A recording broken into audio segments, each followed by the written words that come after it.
I was lying in the hospital bed, exhausted, sweaty, and euphoric all at once. My baby, my perfect little girl, had just entered the world. Daniel was holding my hand, his eyes misty with awe. The nurse smiled warmly as she checked our daughter's vitals. Then my mother-in-law walked in. She didn't look at me. She didn't even look at Daniel. She marched straight to the bassinet, peered inside, and said the words I will never forget. "Oh, she looks just like my Bella. You know what? We should name her Bella. It feels meant to be." I laughed, thinking it was a joke, but she wasn't joking. "I'm serious," she continued, beaming. "You know how much Bella meant to me. She was my soulmate. This is a sign our Bella is back." Daniel froze. The nurse looked at me, unsure if she should leave the room, and I realized in that surreal, sleep-deprived moment that my mother-in-law wanted to name my daughter after her dead cat. That's not where the story starts, but that's the moment everything broke open. To understand how we got here, how I ended up screaming at my husband in the hospital parking lot, how his mother nearly destroyed our marriage, and how I finally learned to say no, I have to go back to the very beginning. When I first got pregnant, I thought my mother-in-law Denise was just quirky. She had a way of helping that felt a little overbearing, but I brushed it off. She brought me prenatal vitamins I didn't ask for. She texted me daily reminders of what to eat and what not to eat. She even dropped off a stack of baby books with a note that said, "Just in case your mom didn't teach you these things." Daniel told me to ignore it. "She's just excited to be a grandma," he said. "It's harmless." By the second trimester, it didn't feel harmless anymore. She insisted on coming to my doctor's appointments. She corrected my nursery decoration choices, claiming certain colors were bad energy for a baby. She even started referring to the baby as Bella in texts and conversations. The first time I heard it, I froze. "Bella?" I asked. "Yes," she said, smiling. "It's what I call her in my heart. Bella was my soulmate, and it just feels right." I forced a laugh and said, "That's cute, but we haven't chosen a name yet." A week later, she sent me a photo of her old cat Bella with the caption, "Your baby is going to have her eyes." Don't you think? My stomach twisted. It wasn't just a nickname anymore. It felt like she was claiming my child. I told Daniel, "This isn't normal. She's acting like this baby is hers." He sighed. "I'll talk to her. Just try not to stress." But he didn't talk to her, and the silence felt like permission. When we found out we were having a girl, I was over the moon. I already had a short list of names I loved: Lily, Grace, or Nora. Simple, sweet, timeless. Daniel and I celebrated quietly, dreaming of our daughter's future. The very next morning, my phone buzzed. Denise wrote, "So, have you decided on Bella yet?" I froze. I typed back, "We haven't picked a name yet." Seconds later, she responded, "I think Bella is perfect. It keeps her memory alive. It's destiny." That night, I showed Daniel the messages. "You have to talk to her," I said, my voice trembling. "This isn't just a nickname anymore. She's trying to name our child after her cat." Daniel rubbed his face. "I know. I'll call her tomorrow." But he didn't, and Denise's suggestion became a daily drumbeat. 2 days later, a package arrived at our door. Inside were tiny white onesies with paw prints and a card that read, "For little Bella, Grandma loves you already."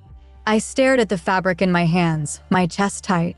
It was like she had already decided my daughter's name, and I didn't matter. A week later, during a family video call, she leaned into the camera and said, "Hi, Bella. Grandma can't wait to meet you." I felt my stomach drop. "Her name is not Bella," I said firmly. Denise smiled like I was joking. "Oh, sweetie, you'll come around." That night, I cried in the shower. It wasn't just about the name anymore, it was about control. And deep down, I knew that if we didn't set a boundary soon, this name war would only get worse. By the third trimester, I realized Denise wasn't going to stop. Every day felt like a new test of patience. One Saturday, I came home from a short walk to find her in the nursery. She had moved the crib to a better spot for energy, hung cat-themed art on the wall, and placed a wooden sign above the crib that read, "Grandma's Little Bella EST 2024. I froze in the doorway. Denise, what is this? She turned, smiling proudly. I thought the nursery needed a touch of love. Doesn't it feel right now? We've talked about this, I said, my voice shaking. Her name is not Bella. This isn't your space to decorate. Her smile faltered. I don't understand why you're so against it. Bella was family. Don't you want your daughter to be connected to something meaningful? I wanted to scream, but instead I took a deep breath. Get out of the nursery, Denise. And please, stop calling my baby Bella. She sighed dramatically and muttered something about me being ungrateful as she left. That night, I told Daniel, this isn't normal. She's crossing every boundary. He finally looked worried. I know, I'll talk to her. This is getting out of hand. But deep down, I knew a simple talk wouldn't be enough. We were heading toward a collision. A week later, we had a small family brunch at her house. She handed me a cupcake with pink frosting, and across the top in chocolate letters was a single word, Bella. I didn't even touch it. I just looked at Daniel, and he looked away, ashamed. I realized then that if we didn't stop this soon, she'd turn our child's identity into a shrine for her cat. 2 weeks before my due date, Daniel convinced me to go to a family dinner. It'll be fine, he said. Mom promised she wouldn't bring up the name again. I wanted to believe him. At first, it seemed calm. Lasagna, salad, polite conversation. For a moment, I thought maybe she had moved on. Then she brought out dessert, a homemade cake with white frosting, pink roses, and a single word written in bold pink icing, Bella. My fork froze in midair. The entire table went silent. Mom, Daniel said slowly, what is this? It's just a joke, she said, smiling too widely. Everyone knows she's Bella to me. This isn't funny, I said, my voice low. She is not Bella. Stop calling her that. Denise blinked as if I had insulted her. You're being ungrateful. I carried that cat through cancer. I loved her like a daughter. I thought you would understand. I pushed my chair back and stood. We're leaving. Daniel grabbed the keys and we walked out, leaving the Bella cake untouched. I cried the entire way home. Daniel drove in silence, finally whispering, I think you're right. Something is really wrong with her. That night, lying in bed with my baby kicking inside me, I realized we weren't just dealing with a quirky grandma. We were dealing with someone who wanted to erase me from my own child's story. And I silently promised my daughter, I will protect your name. I will protect you. When my water broke, I felt both terrified and relieved. Terrified because childbirth would change everything. Relieved because it meant this pregnancy, this battlefield of boundaries, was finally ending. We had one rule: no one in the delivery room but Daniel. We made that clear weeks in advance. He even texted his mom, no visitors during labor. We'll call you after she's born. She sent back a thumbs up emoji. I should have known better. When we arrived at the hospital, she was already in the waiting area with a tote bag and a camera. I wasn't going to miss my Bella being born, she said. Daniel tried to stay calm. Mom, we told you I'm not coming in.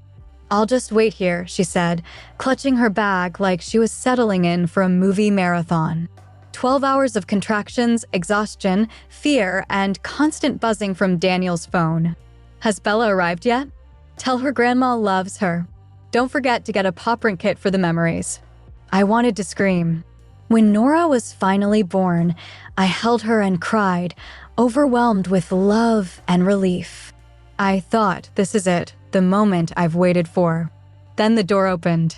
Denise walked in. She didn't look at me. She didn't even look at Daniel. She went straight to the bassinet, peered inside, and said, "Oh, she looks just like my Bella. We should name her Bella. It feels meant to be." My vision blurred with rage and exhaustion. This wasn't quirky anymore. This wasn't funny. This was possession. Daniel finally stepped in, his voice sharp. "Mom, stop. Her name is Nora. If you can't respect that, you need to leave. Now."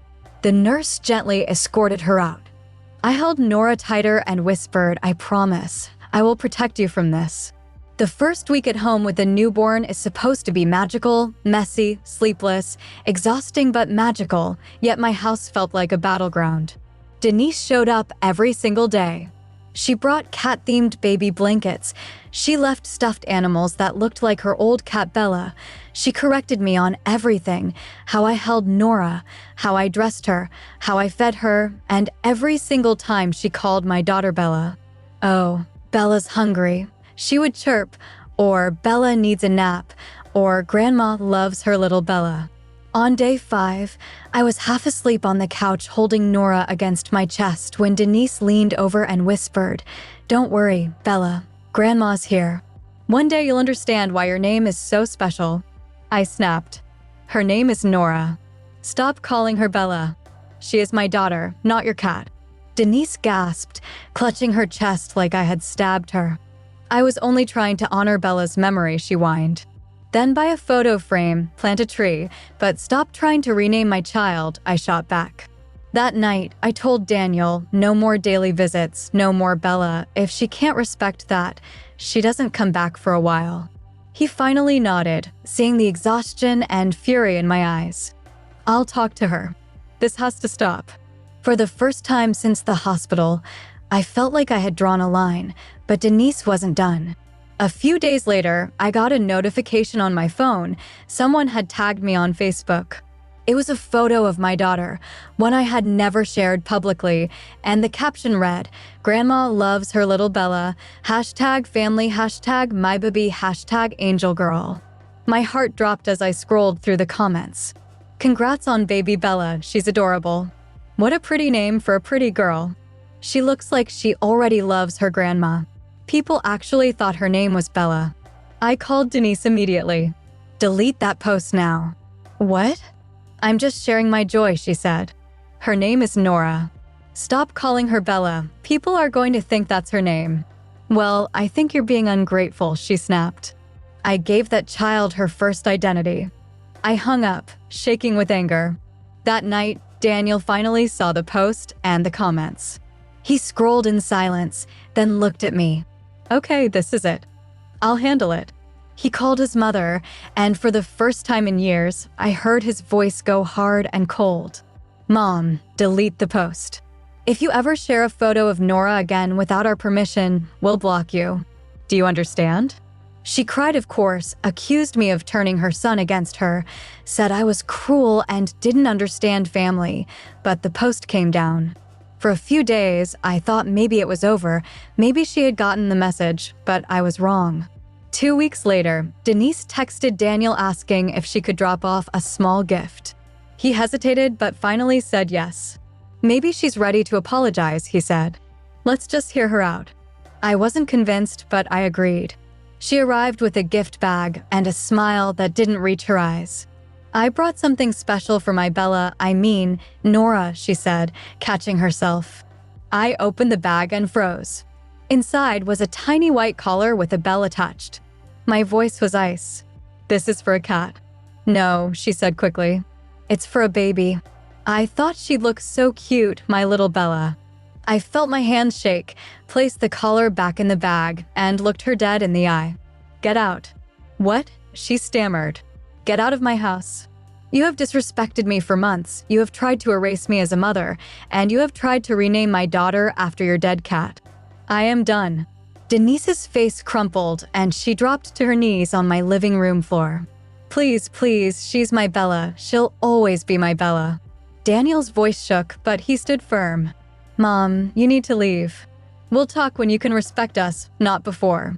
I walked to the door and held it open, my heart pounding, but feeling powerful for the first time in months.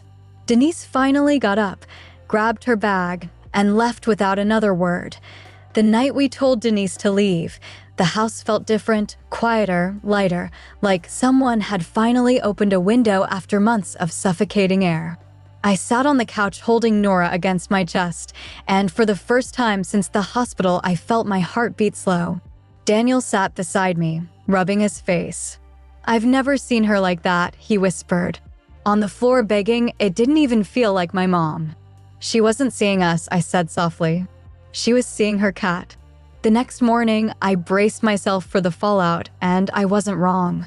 3 voicemails, 5 texts, 2 Facebook messages. I can't believe you treat me this way after everything I've done for you. One day Nora will grow up and know you kept her from me. You're destroying our family, Daniel. I hope you're proud of what she's done to you." I turned my phone off. I wasn't going to let her words back into our home. Daniel and I agreed on 2 weeks of no contact, 2 weeks to breathe, 2 weeks to bond with our daughter without interference. During that time, something inside me changed. I realized that for months I had been living in reaction mode, defending, explaining, apologizing. Now I was living in protection mode. My daughter came first, always. Of course, Denise didn't stay silent for long.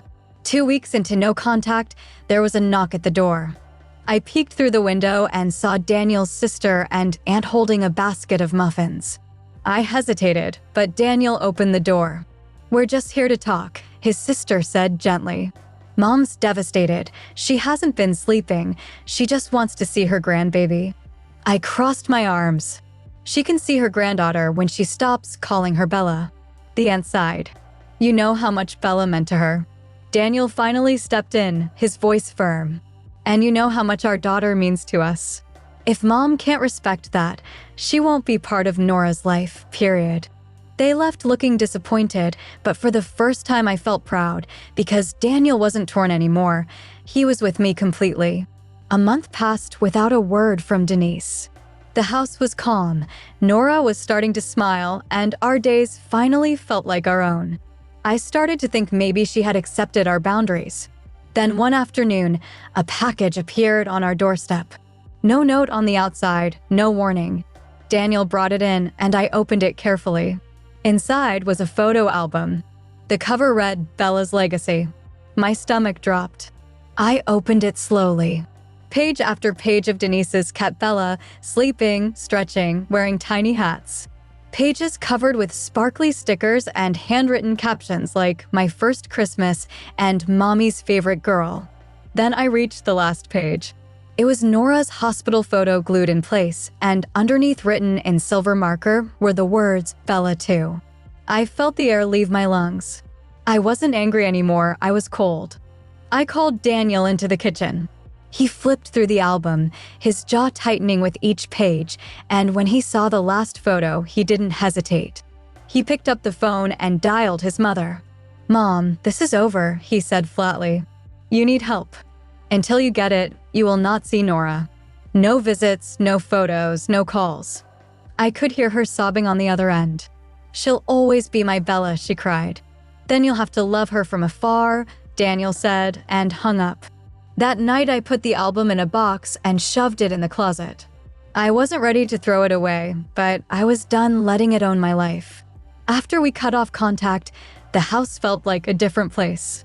No more buzzing phones with guilt trips, no more unexpected knocks, no more shadows of a cat I'd never met looming over my daughter's life. The first week felt strange. I kept glancing at the driveway, half expecting Denise's car. I thought I'd feel guilty, but instead I felt free. With the noise gone, I could finally be a mom. Morning feedings with the soft glow of sunlight through the kitchen window, afternoon naps where I could actually close my eyes without fear of being woken by drama, quiet evenings with Daniel just watching Nora sleep in her crib. One night I turned to Daniel and whispered, "I feel like we finally brought our baby home weeks late." He kissed my forehead. We did, and we protected her. A few months later, a letter arrived from Denise. No glitter, no cat pictures, no guilt, just simple words. "I'm sorry. I let my grief for Bella turn into something it shouldn't have. I want to get help. I hope one day I can be part of Nora's life." I didn't know whether to believe her. People like Denise rarely change overnight, but reading that letter I realized something important. I wasn't angry anymore, I was just done. Whether she changed or not, I had already chosen my daughter, my peace, my right to be a mother without interference.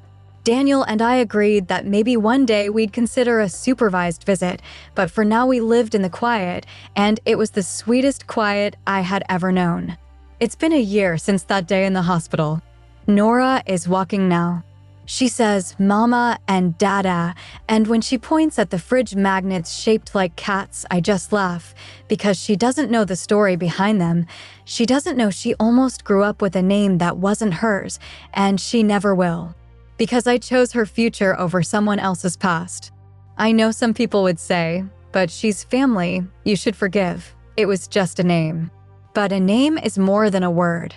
It's identity, it's respect, it's the first gift you give your child, and I refuse to let anyone, even family, take that away. What would you do if your mother-in-law insisted on naming your baby after her dead cat? Would you give in to keep the peace, or would you protect your child's identity at all costs?